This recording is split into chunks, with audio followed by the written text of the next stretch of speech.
In today's video, we're going to look at section 3.2, use parallel lines and transversals. So now we will use angles formed by parallel lines and transversals to identify different relationships and values of angles. So first thing, postulate, corresponding angles postulate. If two parallel lines are cut by a transversal, then the pairs of corresponding angles are congruent. So if we have corresponding angles, remember if we cut that line in half, and you can place one angle over top of another like that, then the two angles will be congruent so long as the lines are parallel. So the measure of three of the numbered angles is 120. Identify the angles and explain your reasoning. What we can say is that because, right from just what we learned, our two lines are parallel because of those two arrows right there, that tells us that 120 must be congruent with angle 5. So angle 5 must be equal to 120. And we'll say corresponding angles. Next one, we have angle 4 must be equal to 120 because they are vertical angles. And the last one we could say would be angle 8. And that is because it is corresponding to angle 4, and it is also vertical to angle 5. So a couple of reasons why angle 8 is 120. Different ways to look at that one. Couple theorems to write down. We have the alternate interior angles theorem. If two parallel lines are cut by a transversal, then the pairs of alternate interior angles are congruent. So when we have our alternate interior angles, we have angle 4 will be congruent to angle 5. Alternate exterior angles theorem. If two parallel lines are cut by a transversal, then the pairs of alternate exterior angles are congruent. So we have alternate exterior, so opposite sides of the transversal outside of the two parallel lines. And the last one, the consecutive interior angles theorem, or same side.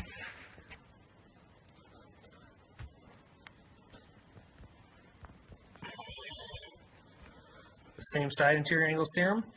If two parallel lines are cut by a transversal, then the pairs of corresponding angles are supplementary. So angle 3 plus angle 5 will be equal to 180. All right. Keep that in mind. So we're going to prove the alternate interior angles theorem, and a lot of these can be proved kind of the same way. We're just going to do the alternate interior angles theorem. So we have our statement and our reason. All right. So all we know right now is line P and Q are parallel, and that is given. And then we know that we want to prove that angle 1 is congruent to angle 2, so we got to show some things here. So we got step 2. Angle 2 is congruent to angle 3, and that is because they are vertical angles. Then we can say angle 1 is congruent to angle 3 because we got corresponding angles postulate that we just learned. Parallel lines, corresponding angles, they must be congruent. And by use of the transitive property, we can say angle 1 is congruent to angle 2. And again, that was because of the transitive property. So angle 2 is congruent to angle 3, angle 1 is congruent to angle 3, so angle 1 must be congruent to angle 2.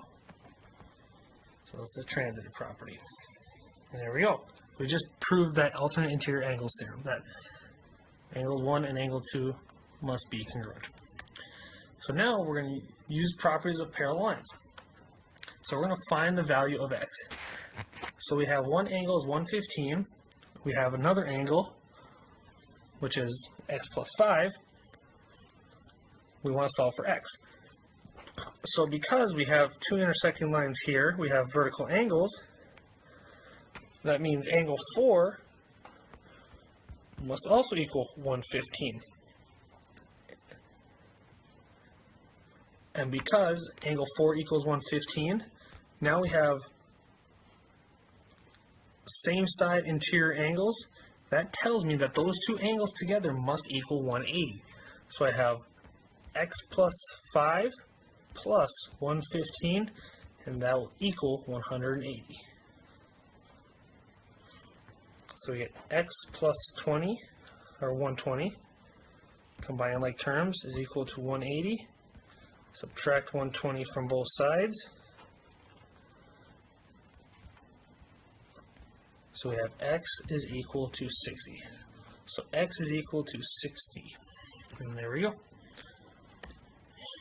Use the diagram at the right. Find if measure of angle 1 equals 105, measure of angle 4, find measure of angle 4, 5, and 8. Tell which postular theorem you use in each case. Okay? So angle 4.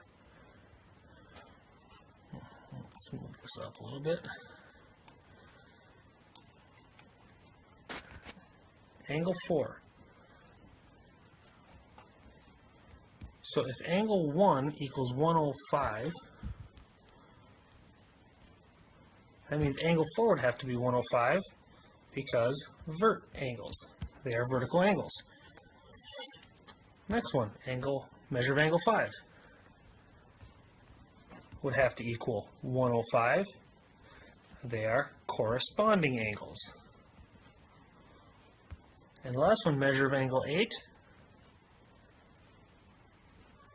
must also equal 105 because they are alternate exterior angles.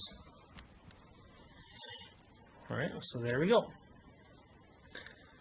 So now, number 2, if measure of angle 3 equals 68,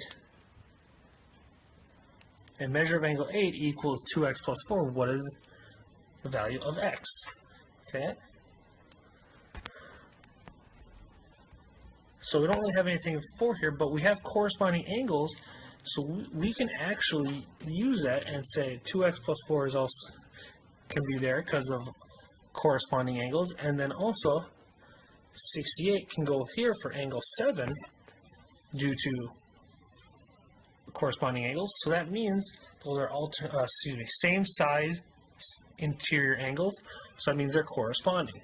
So we could say 2x plus 4 plus 68 is equal to 180.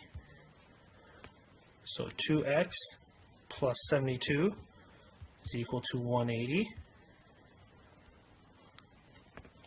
Subtract 72 from both sides, so we get 2x is equal to 108.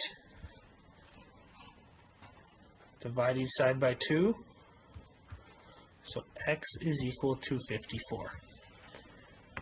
And there we go. When sunlight enters a drop of rain, different colors of light leave the drop of different angles. This process is what makes a rainbow. For violet light, measure of angle 2 is equal to 140. What is the measure of angle 1? How do you know? So if we notice, we have this line and this line. They represent the rays of sun, and they're parallel because of the two arrows signified right there. And if we have parallel lines, and notice 1 and 2 are alternate interior angles, so that means they are congruent. So angle 1 must be 40 degrees. And it's because alternate interior angles.